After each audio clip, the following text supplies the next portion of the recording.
أما بعد فأعوذ بالله من الشيطان الرجيم بسم الله الرحمن الرحيم يا أيها الذين آمنوا كتب عليكم الصيام كما كتب على الذين من قبلكم لعلكم تتقون وقال النبي صلى الله عليه وسلم قال الله تعالى الصوم لي وأنا أجزي به وفي رواية أنا أجزى به رب اشرح لي صدري ويسر لي أمري واحلل عقدة من لساني يفقهوا قولي سبحانك لا علم لنا إلا ما علمتنا إنك أنت العليم الحكيم.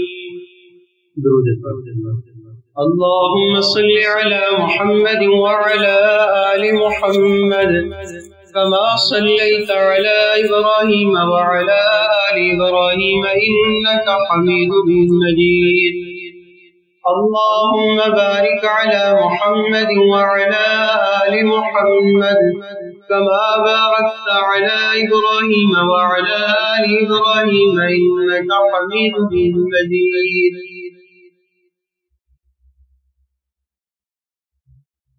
شعبان کا آخر ہے اور رمضان مبارک کی آمد ہے. ہر ایمان والے کے دل میں رمضان مبارک کی آمد کا سن کے ایک امید، عبادت کا شوق، اللہ تبارک و تعالی کی طرف رجحان پیدا ہو جاتا ہے.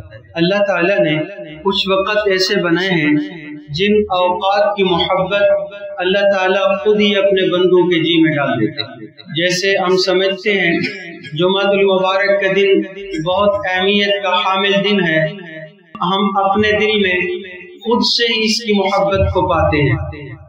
اسی طرح سے اللہ تبارک و تعالی نے اوقات کو بھی فضیلت بخشی ہے. مثلا نماز کے اوقات ہیں تو یہ اوقات بڑی اہمیت کے حامل ہیں. اللہ تعالیٰ نے ارشاد فرمایا ان الصلاۃ کانت علی المؤمنین کتابا موقوتا، نماز اہل ایمان پر وقت مقرر پر فرض کی گئی ہے. یعنی اللہ کے ہاں اوقات نماز کی بھی بڑی اہمیت ہے. اوقات نماز یعنی ایک نماز سے دوسری نماز کے لیے ہم جب جاتے ہیں تو اللہ تعالیٰ درمیان میں انسان سے جو غلطی ہو جائے، خطا ہو جائے، اس سے درگزر فرما دے. تو نماز کے اوقات کی بھی اہمیت ہے. اسی طرح سے رمضان مبارک کی اہمیت ہر ایمان والے کے دل میں ہے. اللہ تبارک و تعالی نے ان ایام کی خاص اہتمام کے ساتھ فضیلت بیان فرمائی ہے اور اپنے بندوں پر اپنا خاص احسان فرمایا ہے کہ انہیں ایک ماہ مبارک عطا فرما دیا. ہم سب ایک حدیث پاک بالکل رجب میں نے آپ سے ذکر بھی کی تھی، ہم نے وہ دعا بھی کی تھی کہ اے اللہ ہمارے لیے رجب اور شعبان میں برکت عطا فرما اور ہمیں سلامتی کے ساتھ رمضان مبارک تک پہنچا دے. اس دعا سے ہم اہمیت سمجھ سکتے ہیں کہ جناب نبی کریم صلی اللہ علیہ وسلم کے جی میں آپ کو کتنا اشتیاق تھا رمضان کو پانے کا، کتنا شوق کہ اے اللہ مجھے سلامتی کے ساتھ رمضان مبارک عطا فرما دے. کہ ہم سب میں بھی یہ تمنا اور یہ حرص پیدا ہو جائے کہ اللہ جل شانہ ہم سب کو یہ ماہ مبارک سلامتی کے ساتھ عطا فرما دے، کہ ہم اس مبارک ماہ میں اپنے رب کی خوشنودی کے لیے اللہ تعالیٰ کی بندگی کر سکیں، اس کی عبادت کر سکیں، اس کی اطاعت کر سکیں. کہتے ہیں رمضان کا لفظ یہ ایسا ہے، رمضان رمض سے نکلا ہے کہ اس ماہ میں اللہ کی رحمت کی تپش اتنی ہے، اللہ کی رحمت کا جوش اتنا ہے کہ اس کی وجہ سے انسانوں کے دل پر لگا ہوا جو زنگ ہے معصیت کا، گناہوں کا، وہ اللہ تعالیٰ اس ماہ مبارک میں اپنی رحمتوں کی برکت سے وہ دھو دیتے ہیں، صاف کر دیتے ہیں. گویا رمضان وہ جو لگی ہوئی گندگی ہے یا نجاست ہے اس کو آ کے جلا دیتا ہے، راکھ کر دیتا ہے، ختم کر دیتا ہے اور ایمان والے کے دل کو بالکل صاف اور شفاف بنا دیتا ہے. حدیث پاک میں آتا ہے رمضان مبارک کی جب پہلی رات آتی ہے تو اللہ تبارک و تعالی شیاطین کو، سرکش جنات کو قید فرما دیتے ہیں. کیوں؟ تاکہ یہ میرے حبیب صلی اللہ علیہ وسلم کی امت کے روزے داروں کے روزوں کو خراب نہ کر سکے، روزے داروں کے روزوں کو خراب نہ کر سکے۔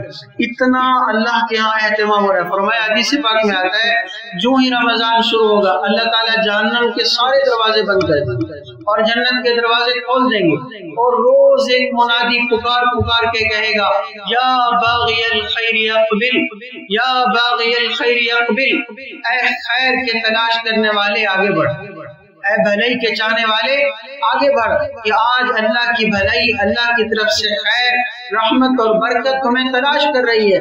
آج تھوڑی محنت کرو، اجر زیادہ لے۔ پورا سال ہم اللہ کی رحمت کو ڈھونڈتے ہیں اور رمضان مبارک میں اللہ کی رحمت اپنے بندوں کو ڈھونڈتے ہیں۔ عجیب عجیب جملے حدیث پاک میں، ایک جگہ ارشاد فرمایا بے شک اللہ سحری کھانے والوں پہ اپنی رحمت بھیجتے ہیں۔ خوبصورت جملہ ہے کہ اللہ تعالیٰ سحری کھانے والوں پر اپنی رحمت کا نزول فرماتے ہیں۔ ہم کھانا ہی کھا رہے ہیں نا، پانی پی رہے ہیں نا، کوئی لسی پی رہا ہے نا، کھانے پینے کی چیزیں ہیں۔ صبح ایمان والے اٹھے ہوئے ہیں، اہل ایمان اٹھے ہوئے ہیں، برکت کے وقت میں اٹھے ہوئے ہیں۔ سحری خود برکت کی چیز ہے، صبح اٹھنا برکت کی چیز ہے۔ وہ سحری کھا رہے ہیں اور اللہ کی طرف سے رحمت کا نزول، اللہ کی طرف سے رحمت۔ سبحان اللہ۔ ہم سب کو یہ ترغیب دی ہے کہ رمضان مبارک کے ان مقدس ایام کی، ان بابرکت گھڑیوں کی قدر کیجیے، ان بابرکت گھڑیوں سے فائدہ لے لیجیے۔ اس لیے فرمایا جو ہی رمضان مبارک شروع ہوگا تو اللہ تعالیٰ کی طرف سے روز ایک منادی اعلان کرے گا یا باغی الخیر اقبل، یا باغی الخیر اقبل، اے بھلائی کے چاہنے والے، اے خیر کے متلاشی آگے بڑھ، کہ اللہ کی رحمت تیرے انتظار میں، اللہ کی رحمت تجھے ڈھونڈ رہی۔ اور اعلان ہوگا یا باغی الشر یکسر، اے برائی کے چاہنے والے، اے برائی کے طلبگار، اے غلط نیتوں اور ارادے رکھنے والے، اکثر آج باز آ جا کہ اللہ تبارک و تعالی اپنے بندوں کو اب تو نوازنا چاہتے ہیں۔ اب تو موقع تھا تو اللہ سے صلح کر لے، اب تو موقع تھا ساری سال کی ساری خطاؤں سے اللہ کے سامنے معافی مانگ لے، ساری کی ساری غلطیوں سے آج ندامت کا ایک آنسو بہا دے، تیرے سارے مسئلے حل ہو جائیں گے آج۔ اس لیے روز منادی پکار کے کہہ رہا ہے یا باغی الشر یکسر۔ رمضان مبارک کا مقدس مہینہ شروع ہوتا، حدیث پاک میں آتا ہے نبی اکرم صلی اللہ علیہ وسلم کے چہرہ انور کا رنگ بدل جاتا تھا۔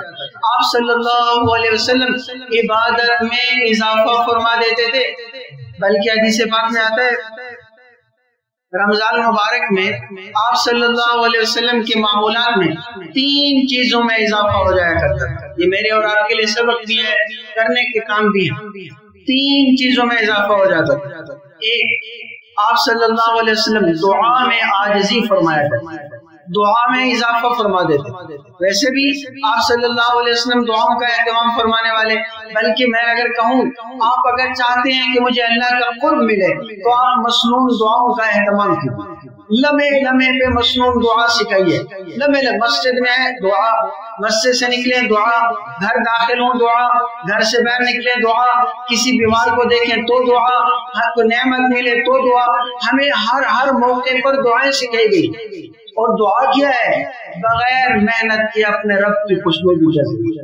دعا کیا ہے؟ بغیر مشقت سے بہت زیادہ لینے کا ذریعہ۔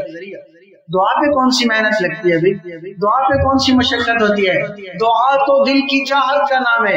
آپ کی زبان خشک ہو گئی ہے روزے میں، آپ دل میں اللہ سے مانگنا شروع کریں، وہ اللہ وہی چاہت سن رہے ہیں، اسی چاہت کو قبول فرما رہے ہیں، اسی پہ فیصلہ کر رہے ہیں۔ رمضان کا مقدس مہینہ شروع ہو جاتا ہے تو اللہ تبارک و تعالی اپنے حملۃ العرش یعنی اللہ کا عرش اٹھانے والے فرشتے، الذین یحملون العرش ومن حولہ، تو ان کو اللہ تعالی امر دے دیتے ہیں جو روزہ دار دعا کریں تو تم ان کی دعاؤں پر آمین، تم ان کی دعاؤں پر آمین۔ وہ فرمایا گیا نا حدیث پاک میں 3 آدمیوں کی دعا کو اللہ تعالیٰ رد نہیں کریں گے، آسمان کے اوپر اٹھا لیں گے، اللہ اور اس کے درمیان میں کوئی حجاب نہیں ہوگا، کوئی رکاوٹ نہیں ہوگی۔ ایک روزہ دار کی دعا افطار کے وقت، یعنی کیا مطلب نکلا ہے ہمیں کہ یہ اللہ سے صلہ لینے کا وقت ہے، اللہ سے لینے کا وقت ہے. سارا دن ایک انسان نے اللہ کی خوشنودی کے لیے اپنے جائز خواہشات پر قابو پایا ہے، جائز خواہشات پر قابو پایا ہے اللہ کے حکم کو پورا کرنے کے لیے، اور ابھی اللہ تعالیٰ اسے عطیہ دینے والے ہیں، اس کو اس کا بدلہ دینے والے ہیں. ہاں یہ لینے والا بنے، اپنی جھولی پھیلانے والا بنے، اللہ کے سامنے عاجزی اور انکساری دکھانے والا بنے. اس لیے کہ روزانہ افطار کے وقت اللہ 10 لاکھ لوگوں کو جہنم کی آگ سے آزاد کر رہے ہیں. 10 لاکھ لوگوں کو. بڑا خوبصورت مہینہ آ رہا ہے، بڑا بابرکت مہینہ آ رہا ہے. اللہ تبارک و تعالیٰ کے نیک بندے جو تھے پہلے زمانے میں، اگر کسی آدمی کی نا یہ بتایا جاتا کہ وہ اچھا کتنا تھا، اس کی اچھائی بیان کی جاتی تو یوں وہ بیان کرتے تھے اس کی زندگی میں رمضان کا مہینہ اتنی دفعہ آیا، رمضان کا مہینہ اتنی دفعہ. وہ حدیث پاک بھی ہے، 2 صحابہ تھے، ایک مہاجر ایک انصاری. حضرت عبید آپ نے ان کو مواخات کرا دی، بھائی چارہ کرا دیا. اللہ کی طرف سے فیصلہ ایسا ہوا ایک بھائی کا 1 سال پہلے انتقال ہوا. اب جب دوسرے بھائی کا انتقال ہوا، جنازہ ہوا، آپ نے صحابہ سے پوچھا اے میرے صحابہ تم نے اس کے لیے کیا دعا کی ہے؟ تو صحابہ عرض کرنے لگے ہم نے اس کے لیے یہ دعا کی ہے اے اللہ اس کی مغفرت فرما دے اور اس کو اپنے بھائی کے ساتھ ملا دے، اس کو اپنے بھائی کے ساتھ ملا دے. آپ صلی اللہ علیہ وسلم نے ارشاد فرمایا تمہیں کیا خبر، اس نے تو 1 رمضان کے اضافی روزے رکھے ہیں، اس کا درجہ اپنے بھائی سے بہت اوپر ہوگا، بہت بلند ہوگا. ہاں یہ ایسا مبارک مہینہ ہے. آپ صلی اللہ علیہ وسلم رمضان مبارک کا چاند دیکھتے ہیں، بلکہ چاند دیکھنے کے بارے میں بھی آل مدینہ کا دستور کچھ جدا. ہم تو پریشان ہو جاتے ہیں رمضان آ رہا ہے کھانا پینا بند ہو جائے گا، جو عام روٹین میں چل رہے تھے شاید روٹین بدل جائے گی. اگر انسان غور کرے تو اللہ کی قسم ایمان والوں کو رمضان ایک رنگ میں رنگ دیتا ہے، ایک رنگ میں رنگ دیتا ہے. میں آپ اپنے معاشرے پر اگر غور کریں جن جن گھروں میں روزہ ہوتا ہے کیا عجیب کیفیت اور سما تاری ہوتا ہے. سارے صبح اٹھے ہوئے دن کو سارے کے سارے اپنے کاموں میں لگے ہوئے، کسی کو کسی کے ساتھ کوئی سروکار نہیں ہے، ہر آدمی اپنی ضرورت اپنا کام اور عبادت کی طرف متوجہ، اور یہ اللہ ساری کائنات کو اپنے رنگ میں رنگنا چاہیے. صبغۃ اللہ، یہ اللہ کا رنگ ہے، یہ خوبصورتی ہے اس رمضان کی، حسن ہے اس رمضان کی. تمام لوگوں میں ایک رنگ میں رنگ دیا ہے، اور اللہ یہ نقشہ دکھاتے ہیں کہ کیسے سکون اور اطمینان والی زندگی ایک اہل ایمان بسر کر سکتے. ہاں رمضان مبارک کا ہے کی قدر کرنی ہے ہم نے، رمضان مبارک کے اوقات کا خیال رکھنا ہے ہم نے. تو رمضان مبارک میں یہ جو افطار کا وقت ہے دعاؤں کی قبولیت کا وقت ہے. جناب نبی کریم صلی اللہ علیہ وسلم نے ہمیں ہر حال میں دعا کرنا سکھایا ہے. جب دل چاہے دعا مانگو، اور اللہ تعالیٰ امر دیتے ہیں. ہر خطیب تقریباً جمعہ کے خطبے میں یہ آیت مبارکہ ضرور پڑھتا ہے وَقَالَ رَبُّكُمُ ادْعُونِي أَسْتَجِبْ لَكُمْ وَقَالَ رَبُّكُمُ ادْعُونِي أَسْتَجِبْ لَكُمْ. تمہارا رب تمہیں کہہ رہا ہے تم مجھ سے مانگا کرو میں تمہاری دعاؤں کو قبول کروں گا. ادعونی ادعونی امر دیا ہے، مانگتے ہو میں خوش ہوتا ہوں. وہ اللہ کہ مجھ سے طلب کرو، مجھ سے مانگو میں خوش ہوتا ہوں، اور جو مجھ سے نہ مانگے میں ناراض ہوں، میں اس سے ناراض ہوں. آپ اگر غور کروں ہم نماز میں کھڑے ہیں عجز و انکساری کے ساتھ تو بھی اللہ سے دعا ہی کر رہے ہیں نا، اہدنا الصراط المستقیم. نماز میں بیٹھے ہیں تب بھی دعا ہی کر رہے ہیں اللہم صلی علی محمد، دعا ہے. پھر ہم کہہ رہے ہیں رب اجعلنی مقیم الصلاۃ، دعا ہے. تو دعا کی اہمیت بتانا چاہ رہا تھا کہ جب بھی رمضان کا مقدس مہینہ شروع ہوتا نبی کریم صلی اللہ علیہ وسلم دعاؤں کا اہتمام فرمایا کرتے، دعا میں اضافہ فرماتے، دعا میں عاجزی اور انکساری آپ کی پہلے سے بھی زیادہ ہو جاتی.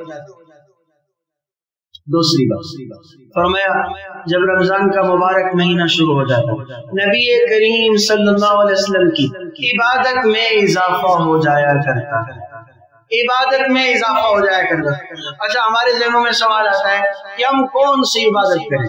یاد رکھیں رمضان اور قرآن یہ دونوں چیزیں آپس کے ساتھ ایک دوسرے سے جڑی ہیں۔ شہر رمضان الذی انزل فیہ القرآن، اللہ نے رمضان کا تعارف ہی عجیب انداز میں کرایا، فرمایا رمضان کا مہینہ وہ ہے جس میں قرآن اتارا گیا، جس میں قرآن اتارا گیا۔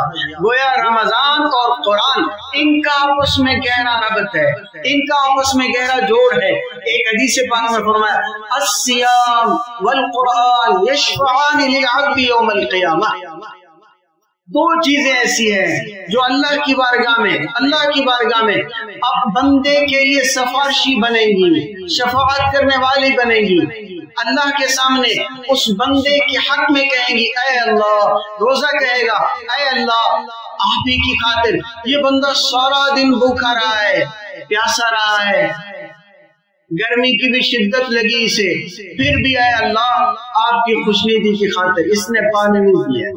گھر میں ساری چیزیں میسر تھی، کوئی دیکھنے والا بھی نہیں تھا، کمرہ خالی تھا، فریج میں تمام اشیاء موجود تھی، لیکن اس نے اللہ آپ کو راضی کرنے کے لیے کچھ نہیں کھایا۔ میں سفارش کرتا ہوں اپنے اس بندے کے لیے مغفرت کا فیصلہ، بخشش کا فیصلہ فرما دی، اپنی رضا کا فیصلہ فرما دی۔ اسی طرح سے قرآن اللہ کی بارگاہ میں سفارشی بنے گا، اے اللہ اس نے آپ کے کلام کے حق کو ادا کیا۔ رات کی تاریکی میں سب لوگ سوئے ہوئے تھے، یہ نماز تہجد میں اے اللہ میری تلاوت کیا کرتا، آپ کے کلام کو پڑھا کرتا تھا۔ اللہ ہم سب کو قیام کرنے والا بنائے۔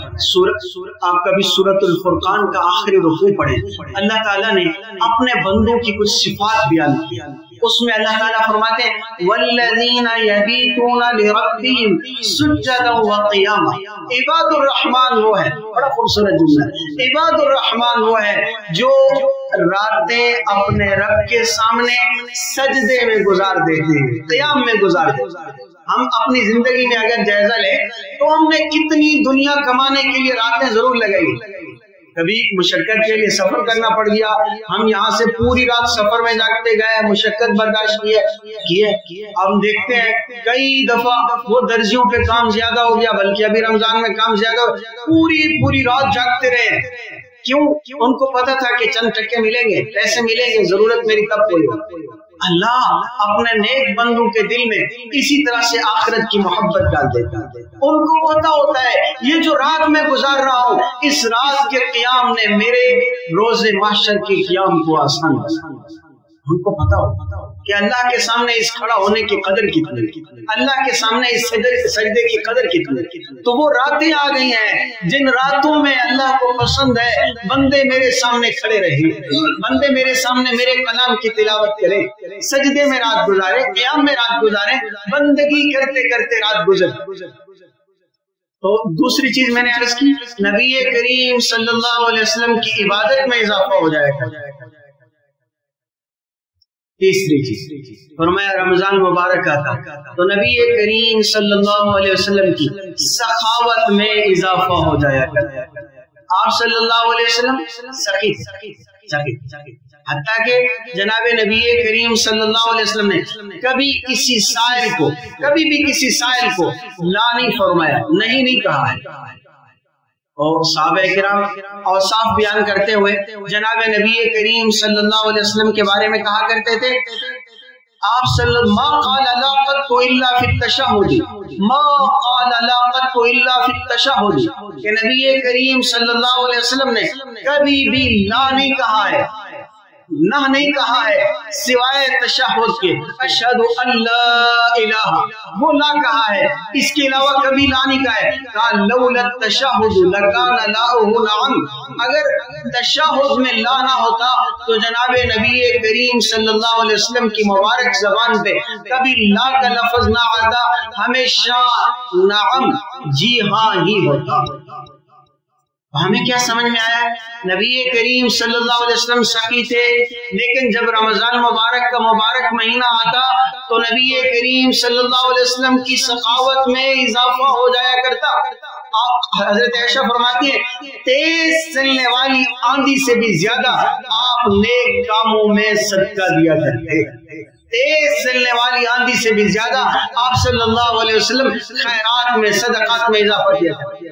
میں اکثر ہر سال کہتا ہوں، پھر بھی آپ سے وہی گزارش، یہ ایک ایسا مہینہ آتا ہے کہ ہم اپنے رشتہ داروں کے ساتھ بڑے خوبصورت انداز میں ایک نیکی کر سکتے ہیں، اور صلہ رحمی کے فریضے کو ادا کرنے کے لیے ایک بہترین موقع ہمارے پاس رمضان کا آتا ہے۔ ویسے آپ کسی کے گھر کو تھوڑی چیز نہیں بھیج سکتے، اچھا نہیں لگتا ہے، لینے والا بعض دفعہ دینے والا، لیکن رمضان کا مبارک مہینہ ہے تو آپ ایسا کیا کریں، آپ 2 ڈبے کھجور کے لیں اور اپنے بھائی کے گھر بھیج دیں، ہماری طرف سے افطاری، تو اس کو کوئی برا بھی نہیں سمجھے گا، اور یہ صلہ رحمی ہے ہماری۔ کبھی آپ 2 ڈبے لیں، چینی لیں، کوئی اور چیز لے لیں جو آپ افطاری میں استعمال کی جاتی ہے، بہن کے گھر بھیج دیں، خالہ کے گھر بھیج دیں، ماموں کے گھر بھیج دیں، چاچا کے گھر بھیج دیں، پڑوسی کے گھر بھیج دیں، اپنے ہی معاشرے کو جنت کا گہوارہ بنا دو۔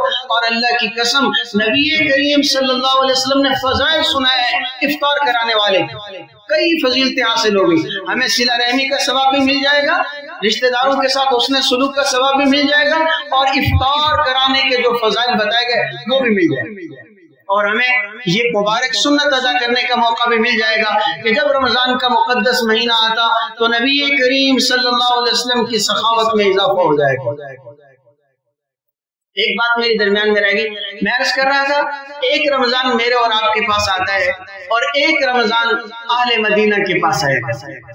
اہل مدینہ کے پاس جب رمضان آتا تھا نا تو ان کی کیفیت یہ ہوتی تھی، کوئی ایسا نہیں تھا چھوٹا یا بڑا شعبان کی 29 تاریخ کو اور وہ چاند کا متلاشی نہ ہو، ہر چھوٹا بڑا چاند ڈھونڈ رہا ہے، بس وہ غروب آفتاب سے پہلے ان کی نگاہ آسمان پہ ٹک گئی ہے کہ چاند نظر آئے اور میں سب سے پہلے اعلان سناؤں، خوشخبری سناؤں، لوگوں سنو اللہ کا مبارک مہینہ آ گیا۔ اور وہ چاند دیکھنے کی ایسی خوشی محسوس کرتے تھے جیسے شاید عید کا چاند ہم دیکھنے کی خوشی محسوس۔ اچھا پھر رمضان آتا تو ہوتا کیا تھا وہ رمضان کے چاند کا اعلان ہوا، وہ ٹکڑے بن گئے، ایک جوڑی ادھر بیٹھ گئی ہے وہ قرآن کی تلاوت کر رہی ہے، ایک دوسرے کے ساتھ جوڑا ہے، ایک جوڑی ادھر ہے مسجد کے ایک کونے میں ہے، ایک نماز پڑھا رہا ہے، دوسرا قرآن سن رہا ہے، پھر اس کی باری۔ آپ کو شاید یہ بات میری تب سمجھ میں آئے گی، حضرت عمر رضی اللہ تعالی عنہ نے کیا تھا، تمام لوگوں کو ایک قاری کے پیچھے جمع کیا تھا، مطلب یہ تھا کہ لوگ متفرق طور پر آپس میں قرآن سنا رہے تھے، پڑھ رہے تھے، قیام اللیل میں تھے، وہ رات کی نماز پڑھ رہے تھے، لیکن تھے جدا، 2 تھے، 3 تھے، 4 تھے، الگ کھڑے تھے۔ حضرت عمر رضی اللہ تعالیٰ عنہ نے تو یہ کیا کہ سارے کے سارے ایک قاری کی امامت میں جمع ہوں اور اللہ کا قرآن سنیں۔ اللہ حضرت عمر رضی اللہ عنہ کی قبر کو نور سے بھر دے، جن کی برکت سے اللہ نے ہماری مسجدوں کو اپنے قرآن کے نور سے بھر دے۔ تو میں عرض کر رہا تھا رمضان اور قرآن، وہ اہل مدینہ اور رمضان کا چاند دیکھا، ساری رات آج ایک قرآن سن رہا ہے، دوسرا سنا رہا ہے، پھر اگلے دن دوسرا سنا رہا ہے، پہلا سن رہا ہے، وہ مشغلہ تھا۔ پھر صبح ہوئی، سحری کا وقت ہوا، سب اپنے اپنے گھروں کو گئے، کسی کو کھجور ملی، کسی کو روٹی کا ٹکڑا ملا، کسی کو جو کی روٹی ملی، جس کو جو میسر آیا سحری کی، اور پھر نماز فجر کے لیے سب مسجد میں پہلے سے باجماعت موجود۔ نماز کیا ہوئی ہے، وہ پھر اپنی اپنی مصروفیات ضروریات زندگی پوری کی، پھر اسی ترتیب پہ اللہ کی بندگی کے لیے مسجد منور، اسی ترتیب پہ رمضان کا روزہ رکھنے کے ساتھ انہوں نے روزے میں کیا کیا تھا، انہوں نے جب سے اسلام کا روزہ رکھا تھا غیبت تو اس وقت سے چھوڑ دی تھی، اسلام کا روزہ رکھا تھا بدگوئی تو اسی وقت سے چھوڑ دی تھی، اسلام کا روزہ رکھا تھا گالی گلوچ تو اس وقت سے چھوڑ دیا تھا، اسلام کا روزہ رکھا تھا حق تلفی تو اس وقت سے چھوڑ دی تھی۔ رمضان کے روزے سے کیا ہوا، میرا جملہ یاد رکھنا ہے، رمضان کا روزہ آیا تو جائز غصے پر بھی انہوں نے قابو پا لیا، جائز غصے پر بھی۔ آج بعض لوگ پتہ کیا کہتے ہیں، اس کو چھوڑو، اس کو روزہ لگاؤ، کہتا میرے قریب نہ ہو، میرے سے بات نہ کرو، مجھے روزہ لگاؤ۔ یہ لگنے کی چیز تھی، یہ تو سورنے کا مہینہ تھا، یہی تو ورکشاپ تھی، یہی تو ٹریننگ تھی، یہی تو سیکھنے کا عمل تھا، اسی لمحے آ کے تیرے جذبات قابو نہیں آ رہے۔ یہ سیکھنے کے مشق کے میدان میں نہیں سیکھا تو کب سیکھیں گے؟ کہہ رہے میرے قریب نہ آؤ، مجھے روزہ لگاؤ، میرے سے بات نہ کرو، مجھے روزہ ہے۔ یہ جذبات دکھانے کا مہینہ تھا، یہ تو جذبات پہ قابو پانے کا مہینہ آیا تھا، یہی تو صبر کی تلقین کا مہینہ آیا تھا، یہی تو غصے کو ضبط کرنے کا مہینہ آیا تھا۔ ہاں وہ آل مدینہ نے روزہ رکھا تو وہ غیبت پہلے چھوڑ چکے تھے، بدگوئی پہلے چھوڑ چکے تھے، وہ غلط کام پہلے چھوڑ چکے تھے، اسلام کا روزہ رکھ لیا تھا۔ رمضان کا روزہ آیا تو جائز غصہ پہ بھی انہوں نے قابو پا لیا، اور پھر شام ہوئی، افطار کا وقت ہوا، افطار کے لیے گئے، کسی کو ایک کھجور ملی، کسی کو 2 کھجوریں ملی، کسی کو پانی ملا، اور وہ پانی پیتے ہیں، کھجور کھاتے ہیں، اور ایسے ایسے الفاظ میں اللہ کا شکر ادا کرتے ہیں۔ اللہ کی قسم ان کلمات کا صحیح شاید مجھ سے ترجمہ ہی ممکن ہو۔ تمام تعریفیں اس اللہ کے لیے جس نے تشنگی دور کر دی، جس نے ہمیں سیر کر دیا، تمام تعریفیں اس اللہ کے لیے جس نے ہماری رگوں کو تر کر دیا۔ سبحان اللہ، یہ رمضان کا مقدس مہینہ میرے اور آپ کے پاس آ گیا ہے، یہ دستک دے رہا ہے مجھے اور آپ کو، اس ماہ مبارک کا خیال رکھنا۔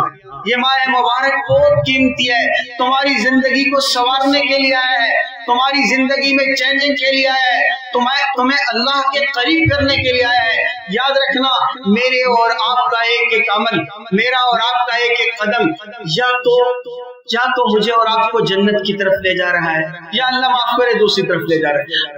اگر ہم اعمال صالحہ اور ایمان کی محنت کے ساتھ چل رہے ہیں، میرا اور آپ کا ایک ایک قدم اللہ کی رحمت کا ہار بن کے انشاءاللہ، اللہ کی رحمت کا ہار بن کے اس ماہ مقدس کی قدر کرنی اللہ تبارک و تعالی ہم سب کو نصیب فرمائے۔ وآخر دعوانا ان الحمد للہ رب العالمین۔